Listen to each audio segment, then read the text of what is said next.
lot of people don't realize this. You can increase your revenue significantly by just getting at least a 30% show up rate.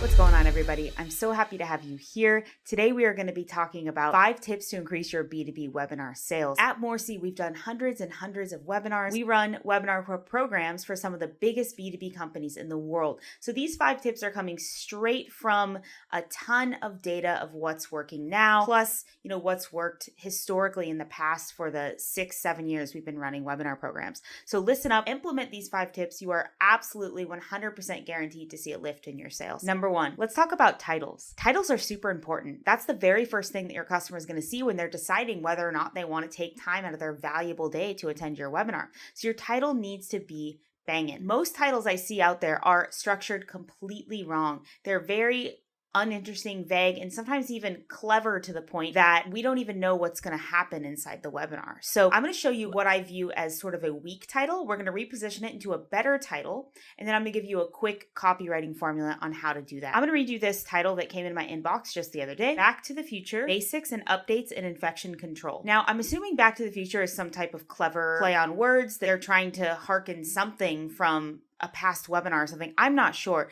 At any rate, they're being clever. That's the first 4 words. And then basic and updates in infection control. I get that, in general, I'm going to be getting some infection control updates. I get what it's going to be generally, but the question they haven't answered is, what is in this for me? And why do I need to watch this urgently? Why do I need to take an hour out of my day to watch this, right? So what we actually want to do is we want to position our title so the prospect knows unequivocally what is in it for them. We don't want to be clever. We want to be clear. Instead of Back to the Future, Basics and Updates in Infection Control, I would say Breaking Updates in Infection Control to help you increase safety and decrease risk in your dental practice. So Breaking Updates tells me, hey, this is new information, brand new information, hot off the press. You need to get this now. That's my sense of why now. And then what's in it for me? That's to help me increase safety and decrease risk for my patients and at my practice, right? So that's a little bit more compelling for the prospect to know what's in this for me and why now. One formula I use frequently is the how-to without. So let me explain what that means. It's essentially, you can say how to do X, Y, and Z without doing X, Y, and Z. How to get increased B2B sales without spending a dime on ads. So you can always use this how to without formula if you get stuck, and that's going to help you stay within a good framework so the prospect knows what's in it for them. Number 2, the biggest webinar killer is actually show up rate. A lot of people don't realize this. When you get, say, 100 people to register, most B2B webinars are going to get a maximum 30% show up rate, and a lot of them get a dismal 5-10%. So you can increase your revenue significantly by just getting at least a 30% show up rate. If you get a 40 or 50%, then you are stoked, right? You are doing really, really well. Now, if we're going to get an increased show up rate, one of the ways we need to do that is we need to make sure our reminders are in place and in front of our prospect where they are. Right? So instead of just sending, a casual email reminder that morning, what we're going to do is we're going to send at least 3 reminders that day. Now, keep in mind, a lot of people believe that this will piss off the prospect. It actually doesn't. They opted in for something because they wanted to attend it. Most people will feel thankful that you reminded them so that they didn't miss something they intended to attend, right? So what we do is we actually remind them in the morning, hey, your webinar is coming up today. About an hour out, we say, hey, your webinar is in about an hour. Get ready. And then in 10 minutes, we say, hey, we're about to go live. And we do those on email, but that last one, at least the last one, we're going to do on text as well. And we want to give them that webinar link. Hey, we're jumping in about 10 minutes. Here's your webinar link, right? Because most people, text goes, for most people, 100% opened. So we want to make sure at least that last reminder is on text, and that's going to increase your show up rate significantly. Number 3, let's talk about the energy when we get on that webinar. I see so many webinars, especially B2B, where I get in and they're loading up their computer and they're, telling a little story. I'm going to let people join, and they're bantering with the host and this kind of stuff.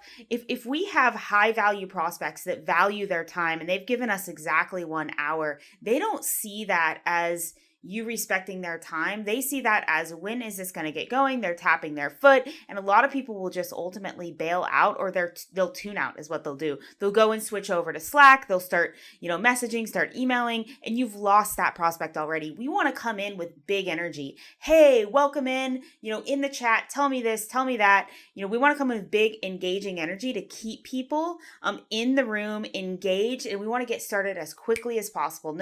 No banter, no waiting for people to join the room and this and that. Just get started quickly. And while you can wait for people to join the room, but while you're doing that, make it short and sweet. And while you're doing that, ask questions to keep the prospect engaged in the chat and not clicking away, doing other things, wandering off, that sort of thing. We need to come in big with emotion and be really, really engaging. Number 4, we need to get to the offer as quickly as possible. Okay, so there's a big balance between providing really good information. That's important, especially for B2B businesses. If we say it's a training, it needs to be a training. We need to provide good information, but there is a point at which you're going to get a lot of drop off, and that point is usually about 30 minutes. So even if you do a soft offer at 30 minutes, I wanted to let you know, if you found this at all interesting, there is a link here. You can do X, Y, and Z, right? And maybe we offer again, but if you can keep your webinar to around 35 minutes and then move into whatever your offer is, whatever the next steps are, that's ideal. We don't want to bait and switch the customer to where they feel like they got on this training and they didn't get any training. And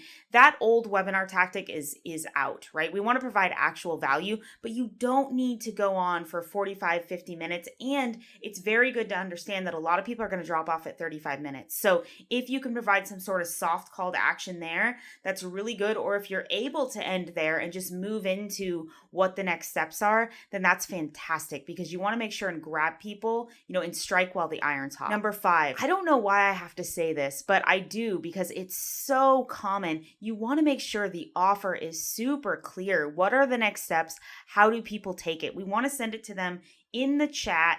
We want to put it on the screen of the webinar. We want to email them immediately with a really clear email on what the next steps are. And we can even follow up with a text of, hey, did you enjoy that webinar? Did you have any questions? We don't need to blast them with offer links via text. We can follow up in that way. A quick follow-up is really, really important. Often I see just maybe a message like the next day, or a lot of times I don't even see an offer at all, which is really unfortunate. It doesn't have to be anything crazy like, oh, we're doing, 90% off. It doesn't have to be anything aggressive like that. But what are the next steps? Is there any next step that we can give people that they can take from here? And can we be really clear about that? And can we make it really easy for them? So much missed opportunity and a lack of a clear and concise offer, not making that offer available in multiple places with multiple follow-ups, because again, people opted in for this. They were curious about it. A lot of times they want the offer. Maybe they have to leave early and it was just in the chat. Maybe they just got one email follow-up and they were buried and they never heard from you again. Make sure that people who are interested actually have the opportunity to take advantage of your offer. And remember, you can never be clear enough. A lot of times people mean to take advantage of stuff, but they have so many inputs. So actually giving them more opportunities is what they want. You don't have to badger them, but giving them enough opportunities to take advantage is what our customers actually want, because a lot of times they do want our offers. They just get busy. They get distracted. So we need to make it easy for them to take our offers. I hope that was really helpful for you. If you want to learn more about our B2B webinar program, just go to our website, morecdigital.com. It's always linked in the description notes. I hope to talk to you soon.